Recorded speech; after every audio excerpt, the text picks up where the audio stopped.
Hey guys, it's Dr. Neville Campbell here, and welcome back to the Wellness Hustle podcast. I know you guys have seen the episodes of the past couple months, and you have been excited about these episodes.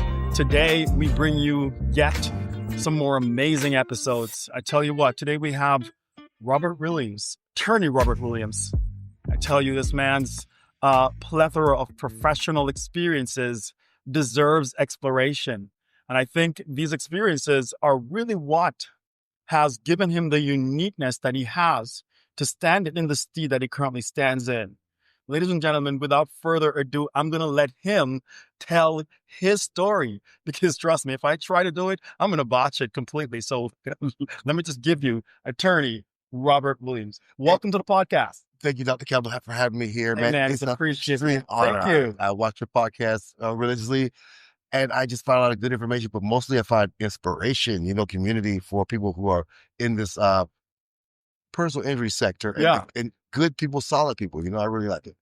Man, well, I'll tell you what, you're one of those solid people to join the ranks, and I'm so happy that I have you here this evening, because I tell you what, our goal is to put forth quality stories, good messages, faith-based messages as well, messages that others can listen to, be inspired, be motivated, be excited to push to the next level. Yeah, that's what the podcast is all about. So let's dive deep, man. Let's talk a little bit. Let's get in and explore. So let's talk about who you are as a person, man. I really tried to read your bio. It was so big. So if you could condense it for us, give us, the highlights of your professional experience and what has brought you to this point now. Okay, awesome. Well, I'm a high school dropout. I'm a Miami kid. I grew up in Miami. I was born in Tallahassee, northern Florida, but I moved to South Florida with my mother at a very young age, and school just wasn't my thing. So I ended up quitting high school, joining the Marine Corps. It was a great wake up for me, and in the Marine Corps, as soon as we got there, I got out of boot camp, went to my first company in Hawaii, and we lined up. The commander says, everybody who didn't have high school diploma, raise your hand. I raised my hand naturally, get over here. And then I was out of high school, thought I got away with it, but then made me go back to high school in the Marine Corps. So besides being a great Marine, I had to be a great student too, and had a great time. But then during the time in the Marine Corps, they slipped me to be an officer, to go to officer training. I apologize, to have me go to an officer's training to get ready for college and be an officer. Well, that's called BOOST, Broadening Opportunity for Officer Selection and Training. It's in San Diego, California. Gotcha. Went there for a year and a half, and what I didn't get in high school, they gave it to me there. It's a tough program. We started off about 300 people, and about 100 or something made it. And they told, look to your left, look to your right, whatever.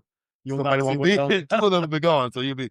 So I heard that quite a bit in medical school too. Man, these tough places where you got to fight your way through. Amen to that. And I got out of there, went to Tallahassee to go to college. I went to FAMU for a year and transferred to Florida State. As a small aside, my best buddy there in the BOOST program is a Navy guy, Marine. His little sister, Cindy, over there is my wife.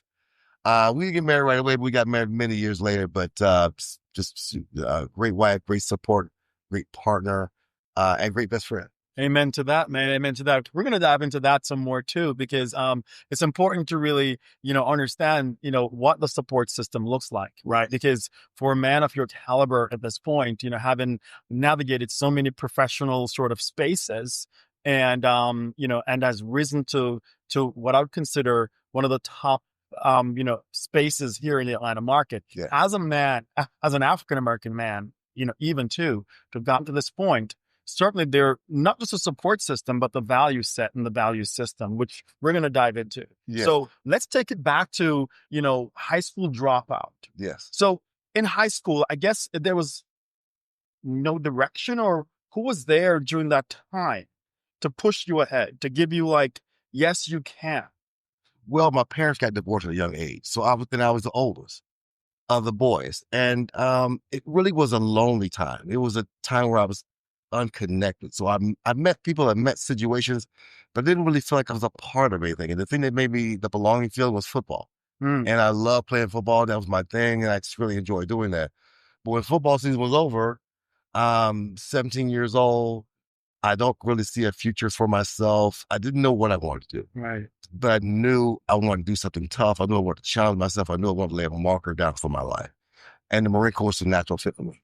So, because we're going to tie this all together. So, from that early stage of your life, you knew that you were going to do something of impact. Did you know, or did you just had a feeling? Well, What was it?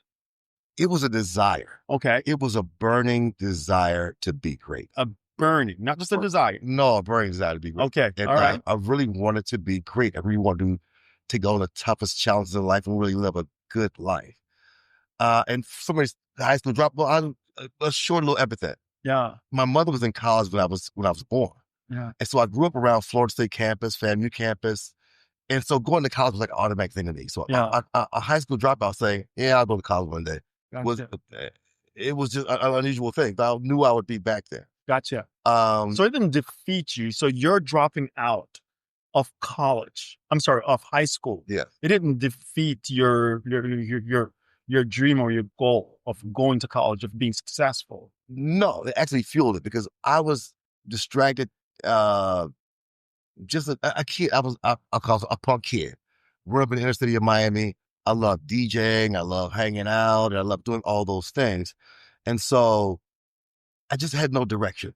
When I went in the Marine Corps really, really, really, one, taught me discipline, taught me about being a man, taught me leadership, taught me teamwork, and instilled some really core values in me that, one, gave me this ability to fight through anything, the ability to have been challenged to the point where I'm mentally breaking, physically breaking, and then to be able to succeed. So I knew that no matter what, that gave me that knowledge that no matter what I went through, no matter what tough time I found myself in, I could fight my way out of it. And so that was that, that really is that. Let me go back a little bit further. When I was a little kid, growing up in Northern Florida, my father was an AME minister, and my grandmother was, she used to play the piano for the church. They made her mad. She started her own thing now. Yeah. So she started her own religious system. So she started going to holiness church. Okay. Beating the drums, clapping hands, clapping the feet. People couldn't hold those dances falling out. Yeah.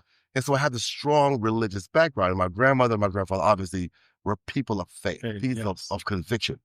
And so that also, along with the Marine Corps, gave me this never say die, never give up attitude. Yeah. But also gave me a heart for compassion, a heart for service, heart for people, and a heart to just to seeing things done the right way and seeing people get a fair shake in life. And being African-American and seeing some of the things that we went through in history. My mother's lunch counter sitting is trying to get civil rights done. Just many things in my life where it's been a struggle. And sometimes it was because I was Black. Yeah. But that didn't stop you though. No, it's the secret sauce. Yes. If you struggle and if you learn that I can struggle and achieve, game over. I think a lot of times we look at our lives and see all the disadvantages that we're beset with and don't realize those are our Goliaths. Those are our opportunities. Those are the things that if we beat this thing, man, it elevates to the next level. And it's really learning about yourself because all of us are born with a gift. All of us have a great fire inside of us to do many things. But I think we don't really understand that. We don't really, because, I'm a spiritual person. Yeah. So God gives you all these gifts. Yeah. You go into the world and challenges life, the devil, however you want to put it, starts attacking. You may get beat up as a kid. You may be bullied. You may go through many, many terrible things to make you not believe that you're great, that you do these great things, that you're this giant you believe you are when you're a kid. And so I went through those things, those crushing things. Yeah. But the center was God. But the center was those Marine Corps values. But the center was that never give up spirit. Right. And I was able to bounce back and recover and keep going. Now, listen, I've failure after. No one has success without tremendous failure. You know what, man? Let's you know what? We could spend the entire session talking about that.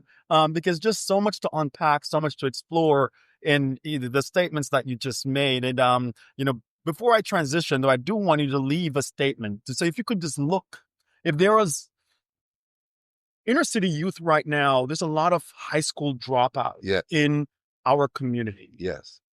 And we could cite several reasons for this, whether it's the educational system, it's the disadvantaged resources that are in the inner cities, but we have a tremendous amount of dropouts. Yes. Sometimes these dropouts are they once they're out, then there's a stigma attached to them. Yes. You're not going to make it. You're not going to get anywhere in life Yes. because you're not going to college. Can you, in a sentence or a paragraph, look in the camera, look at that youth that will be watching right now, and let them know that it will be okay. Yes. And here's the reason why it will be okay. Yes. Well, it'll be okay because you have to have a dream. I mean, I think the main thing in life, you got to have a dream. You got to have something that you believe in, something that you want to do. Your life isn't very long. And the quicker you can figure out what you want to do, the quicker you get to attacking it.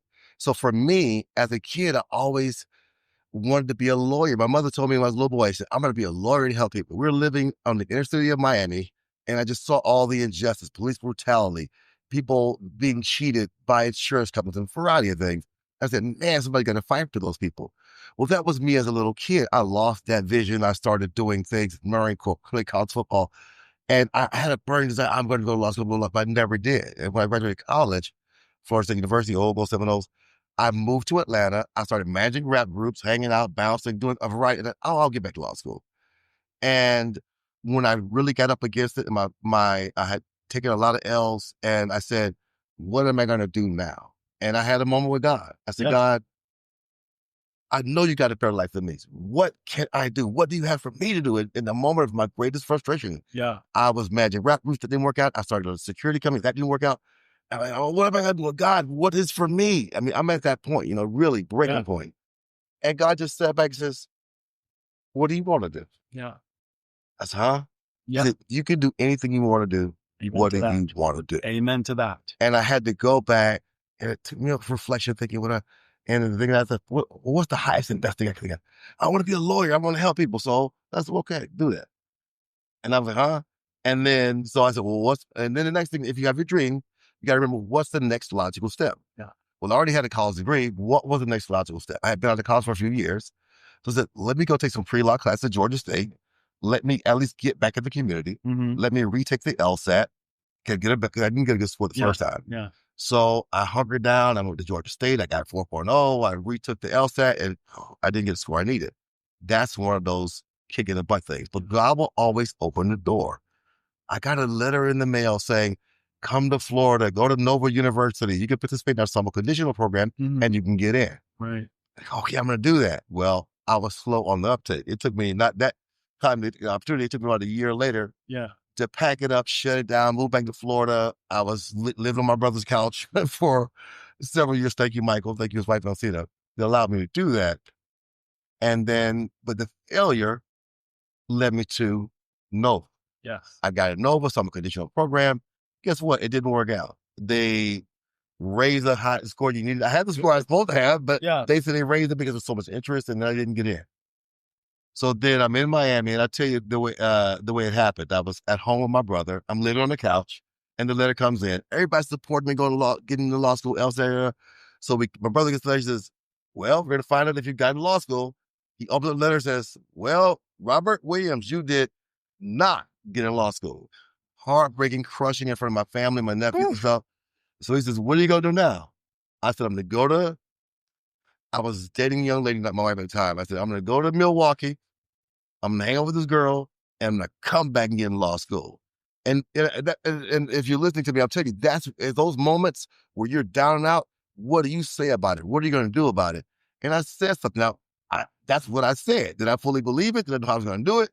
I said, I'm going to do it. So I did that, came back, and I started what I was doing again, bouncing in the club.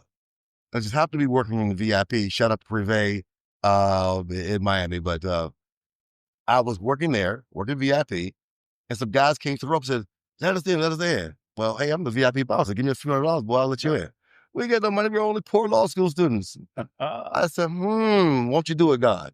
I said, well, if you teach me, if you help me get in law school, I'll let you in VIP. He said, we'll do it. I said, you promise? We promise. So I let them in. They come in. They have a great time in VIP. And we exchanged numbers. And I didn't really, I thought about it and I was hoping about it. But the guy, George Santana, shout out George, the Georgian, good guy, he followed up with me. He let me meet the dean of admissions. He took me over there. And they talked to me and said, well, you got to get this score to get in. Yeah. He said, you know what? I got a guy, Scott Storper. Yeah. He helped me. He helped a lot of people Yeah. get the scores in. So I'm going, I mentioned this guy, he's in South Miami. So it's a nice drive down there. And it's super expensive. But I had to connect. God, what am I going to do? I see the opportunity. Now what am I going to do? Well, the VIP, I'm making these little, IRS don't listen. I was making these little, handshakes and making money. All that money I made was my opportunity to pay for this very expensive tutor and get myself together. I passed I got a higher LSAT score. I got admitted. The rest is history. Now, these stories are long, but yeah. No. That was worth it. That was so worth it, folks. Look at God. Yes. You mentioned that you've taken a lot of L's. Yes. But I'll tell you what, from me hearing this, those were just preparing you. Yes. Those weren't losses. Yes. I heard lessons each step of the way. Even as a bouncer, look how God utilized you being a bouncer. You might not have looked at that as, a stepping stone that God had put in place. Yes. But who do you think put that in place? And got you the opportunities and got you the kids coming up. I wanted to get in and giving you the position to say, hey guys, I can give you access. Yeah. However, that's how amazing God works. So that's why now when we're going through the trenches and we're going through the things that don't even look like they should be of God. Yes. Let's just trust that he's always in control. Amen. Amen. And he's never not been in control. Yes. So even sometimes when things look apparently to us, because our vision, our sight, our filters are so limited. We can only see so much. I can't see behind me right now. I can't even see beside me. but I know things. No, I don't. I need to step back and let God lead. Yes. Amen. If we continue to trust and believe, even in the darkest situations, even in the most grim circumstances, there's always a way because he always provides a way. Yeah. And you had a beautiful story. Love it. Life doesn't happen to you; it happens for you. I think Jay-Z said that. I always learn, but it's true though. These things that are happening to you are making you and molding you. And I can look back, like you said, at all these things that happened to me in my life. It was working with computers in one job. I wasn't very computer literate, but when I got lost, I was thrust into it. Yes, but I had been practicing doing these other things, uploading things on websites and being in these chat rooms. Well, I wasn't ready for it when I got there. I never would have got that, been ready for law school if I hadn't done all these other little things and got to near on this other path. That's why God has led you to this vision of creating big time law. Yes. Let's talk about big time law, because trust me, it's as I'm hearing it and saying it now and listening to your story, I'm realizing that the vision might even be bigger than that which I even do you even understand? Tell me about big time. How did this come about? Big time law is the genesis, is the result of me, really my whole life effort of having a heart for people, having a heart for service, and then being a fighter. So I'm going to give you big time client care. And what that means, I'm going to be in contact with you. I'm going to call you. I'm going to be with you all the way through your treatment. You can call me, get advice. We do all the way, work all the way through it. And then at the end, I work like crazy to get you the big time settlement, the big money at the end. And for me, these are some horror stories in the personal injury community where people go to lawyers or they go to doctors, they don't get treated fully and they don't get all the money they deserve. And one thing you skipped over, I'm a former firefighter. And I've been at many, many crash scenes. Shout out Fort Lauderdale Fire Rescue. I mean, Sergeant Michaud, Slick Rick, and everybody. But I was on the scene of many, many, many tragedies. Babies burned up, car crashes. Many moms going to the store to get the salt she forgot, or get the seasoning for the dinner she's cooking. Wham! Mom's devastatingly hurt. The kids are at home. And I'm transporting the moms to the hospital. Sometimes we're so close the kids can walk to the scene. Things will be okay. I'm trying to calm the kids down. But that was my part, the emergency part. I was done. And so I always wondered what happened to those people. How did they put their lives back together? And just for me, God has blessed me to be in a position to do just that. Help people put their lives back together. So I started from the beginning, the terrible tragedy when you just got hurt. And I'm now on the other side of it, putting people's lives back together. I think God has really blessed me with the honor and the responsibility of doing that. So a lot of people say, my lawyer don't call me back. My lawyer doesn't care. My lawyer, hey, listen, I am care. That's all I do. And I believe I'm doing it. I'm service unto God, not service unto what I'm doing. Service unto whatever. If I'm a craftsman, if I'm a mechanic, I'm working unto God. I'm not working unto myself. So I have to do it with a great deal of care, compassion, and like God is always watching. Amen. So for me, I reduce my fee. I do all these things all the time because I want the clients to win and win big. So big time client care, big time settlements, hey, and then big time harder because we really care. Folks, I could stop, but I won't stop. I could stop right there, but I will not stop. This is getting way too good. So, you're a multi-million-dollar law firm, but you're still intimately involved with your Yes. clients. Yes. Let's talk about this because there's several big firms here in Atlanta.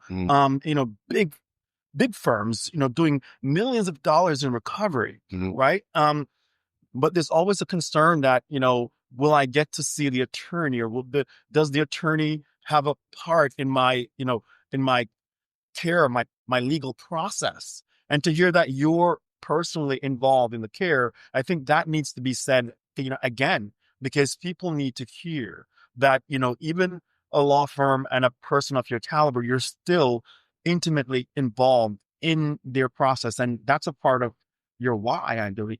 Let's talk Yes. about that.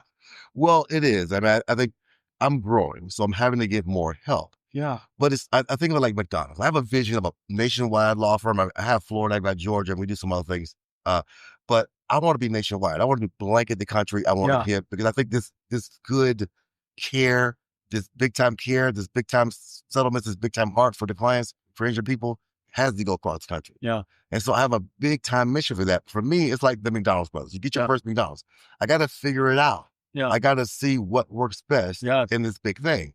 I've got to get the right people. Yeah. I've got to make sure those people get my heart, my vision, and then stand on it. Yeah. And so that's what these last 5 years have been about. Yeah. Building the business. We've had great success. Yeah. But for me, I think the next, it's like vision boards. Yeah. I have a difficult time writing vision boards because I know whatever I write down there, God has got something bigger. Right. Right. So I'm trying to think, God, what is the biggest, best, like when he told me to be a Lord? Yeah. What's the biggest best thing? Now I'm at the same point with God again, saying, I've had some success. What's next? And he said, what you want? I'll give you anything. And so here I am, again, recalibrating, growing. But the main thing is training my people, getting the system, and now exporting the system. But the reason why I stay involved with the clients is because I care that much. It's taxing. I was talking to a client this morning before I got here. Yeah. I was talking to a client late night. But we do this routinely. And listen, I can't do everything. I've got a great team around me. But what I do is I make sure if we meet at least once a month, Yes. we talk about every case, what the client's treatment is. I speak to the clients quite often. Amen. And I just try to guide the process, because a little gap in treatment, a little not following doctor's orders, or a little thing could just blow a great case. Yeah. And if you're really hurt and you really need this money, it's my job to guide you through the process so you get everything you need, because we're trying to put your life back together. Yeah. Trying to help your family, trying to help you get your kids to school, things like that. So to me, it's personal. It's very, very big. Hey, I'm Maria, I do a little curse sometimes, but it's very personal to me. I mean, nothing is more personal to me than my clients and seeing them recover and seeing them get that money. So I'm all about that. Folks, you've heard the commitment. You've heard the commitment that he has for caring for his clients, seeing that they receive the justice, they get the recovery that they need. This is the attorney that I would go to personally, hearing him speak like this. Man, from faith-based to experience tested, the lessons that you've gathered over the past years, over the multiple years leading to this point, are numerous. I would say that they were invaluable to you becoming the person that you are now. Yeah. And that has uniquely made you the person you are at this time, to sit in this and to stand in this lead, to take this company nationwide. I mean, look, man, from a Marine, a firefighter, high school dropout, navigating all of this and sitting at this table right now, I'm just impressed not just impressed, I'm semi blown away as I'm sitting here with you right now. And just to dig a little bit deeper, you mentioned as a firefighter, you have to deal with some difficult situations. Yes. I think at times, we don't we hear the sirens going off and we're like, yeah, it's another fire. Um, but we almost become desensitized to Yes. the traumas that really go on. Yes. Yes. And you mentioned just now a baby that got burned. Yes. Let's talk about that a little bit. Again, when I hear sirens, I'm like, oh, yeah, it's just another siren going off. Okay, it's just another fire truck. But what I'm not letting my mind extend to is, what are they encountering? What are they dealing with when they get there? Yes. Yes. Not just seeing, but how is that affecting them, Yes. the people around them? Yes. Because certainly it can't just be, oh yeah, I go help this person or I rescue this person who's third-degree burns face, and then you just disconnect from that. No, There's no disconnecting from the images that are going to be etched in your mind.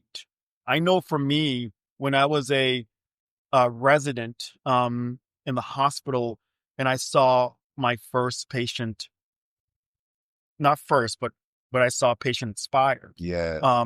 It's stayed with me. Oh, it stayed with me for quite some time. Yes. And the view, the picture, that image just kept playing over and over and over again. What are some of the most, I would say, memorable, but also could also be the most traumatic scenes that you can recall being a firefighter? I'll give you the most traumatic one for me. And I think the lesson in this is always be ready. And I was a firefighter, city of Fort Lauderdale, riding Quint 2 downtown station, the 16th in Quint country. And we get a fire call and they say children trapped in the bedroom. We head over there. I got my air on. I'm fully geared up. I'm ready to rock and roll. And sometimes, you have different mentality, but that day I was on it. So we're screaming down the highway. We get to the place. We see smoke coming out of the front door. And as on the Quint, my job was to get ventilation and to make entry. So I jump off the truck. I got Halligan tools. I run over there and start trying to get the screen off. But we're in the inner city. It's a poor neighborhood. They got these thick screens on there. I just couldn't break screen. I mean, I'm fighting. And, this is the inner city. There's a bunch of people outside, big crowd of guys to see what's going on. And I finally break through the screen window. I finally get the window open. And as soon as I do, they hand me a baby. And the baby is burnt. I mean, burn to a crisp. And the baby's hair was smoking. So I pat the baby's head a little bit and I take off and run to the ambulance to get help. As I'm running, the baby hair lights on fire again. It's just, I put it out. Excuse me. I leave the baby on the stretcher and the baby rolls like this. I mean, to be as graphic, not to be graphic, but like the baby was cooked. Like the baby there was no, almost, it just was traumatic. And then my dear friend, Sandra Michaud, I mentioned earlier, she was the paramedic. She goes, what am I going to do? What am I going to do with that? And then we go back to working. We go back to fighting. We go back to trying to save lives. And, but that baby, and I shouldn't have done this, but there was a bear there that got burned in the fire too. It was a baby bear. I took it home and I kept that bear for a long time. But, I would advise that. But, the reason why I stopped firefighting, to be candid with you, is because of things like that. Now, my brother, retired firefighter, Mike Williams, shout out, big pastor firefighter. A lot of my guys are still firefighters. I love those guys. But you have to have a heart. You got to be able to get over some of those things. You got to be able to compartmentalize, the way to say. Mm-hmm. But for me, it was very difficult. It's like I am with my clients. I'm living and dying and so caught up with every single thing. And just personality-wise and spirit-wise, it just hurt me too much. And as you see, I'm a little hurt. I'm a little hurt right now, But, I'm glad I did it. I'm glad I was there. I'm glad I was able to help. And it's only one. And I joke with my brother all the time because I say, hey, I've got so many people, I call them ghosts dancing in my dreams. I mean, I bet you if I got 500, or, be realistic, I got 25 or 50, you got thousands, because he was there a lot longer than I was. Yeah. So it's just a tough time, but I'm glad I was there. I'm glad I was there for the family. I'm glad I was there for that baby. I'm glad I was there. But the lesson in that is be ready. Be ready. I could have been lazy. I could have been, oh, it's not a fire. You go to so many that are not anything. Yeah. But to be ready every single time. Have your shit together when you hit the scene, because you're the only way. Yeah. I mean, I'm hurting now. I got tears in my eyes still many years later. But what lets me sleep is I was ready. Yeah. I did everything I could. I fought as hard as I could. My whole truck, bad boys, we're ready. We did it. And so we can sleep at night knowing we did our best. That I didn't do my best, man. And that's these PI cases. I have to do my best, bro. If I don't do my best, So every client that comes through, every client, every time. I'm a different type of person. Yeah. I come from a different place. Yeah. And hey, look, we all don't get the money. It is what it is. Any lawyer can get you some money. Yeah. But who's going to care about you? Who's going to get you all of the money? Who do you trust that they did it? They put their heart and soul into it, and they got you everything you deserve. And then you, as the client, can go to sleep at night and say, hey, I got a lot of money. I feel good. And I believe in my attorney. He went to war for me. Yeah. I got a call yesterday saying, I won't call her name, but I call my attorney every day, and they haven't called me back. It's been months, and blah, blah, blah. And how dare, how dare they not call back the client, the person you represent, the person's freaking injured. Take that privilege. They bet on you, man. They bet on you. They bet everything on you, their whole healing, their future, their life, their financial, all this stuff. And they said, and you what? You want to answer the phone? You're too busy? So it's very difficult. But what makes my practice more expensive to run big time law, because we have a lot of case managers. Yeah. I want them to be overburdened. We have a lot of support staff. And ladies and gentlemen, I don't think I have much more to add to this. I think it has been clearly said, clearly communicated, big time long. This is who they are. This is what they stand for. You're looking for quality representation. Also look for representation with a heart. Robert, it was a pleasure talking to you today. When I tell you, this session has been not just inspiring, but touching and moving. And I really, really appreciate you sharing the stories, because these are the stories that resonate with people. I tell all my podcast guests that it's only when we become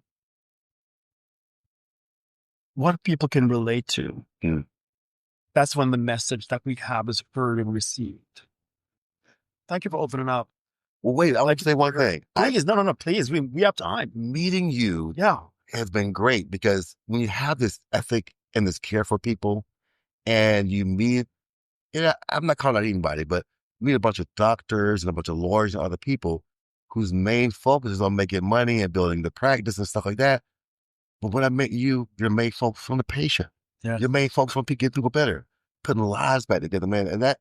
And your Christian-centered, God-centered value system lets me know how you're going to proceed. How you're going to, when you run up against the issue, you're going to do it with heart. You're going to do it with ethics. You're going to do it with passion and care. And you're the doctor, your best doctor, so it all works out. But I believe God put us together in this moment so that we can support each other. There's a lot of guys teaming up out here and tag teaming and trying to make money. But who's tag teaming for their clients? Who's going hard to get them the most money? Yes. Who's going hard to get them better, all the way better, every single time? Amen. Man, God bless you. I appreciate you. And look, we're going to do a lot of things together. And, absolutely. And patience, guess what? Come see us. We got you. We got you every time. 100%. Promise you. Robert Williams, Big Time Law. Check him out if you haven't done so already. Follow him on Instagram. Follow his company, guys. This is representation that you have been waiting for. It was a pleasure having you. Man, you're the man. Thanks again, man. Thank you.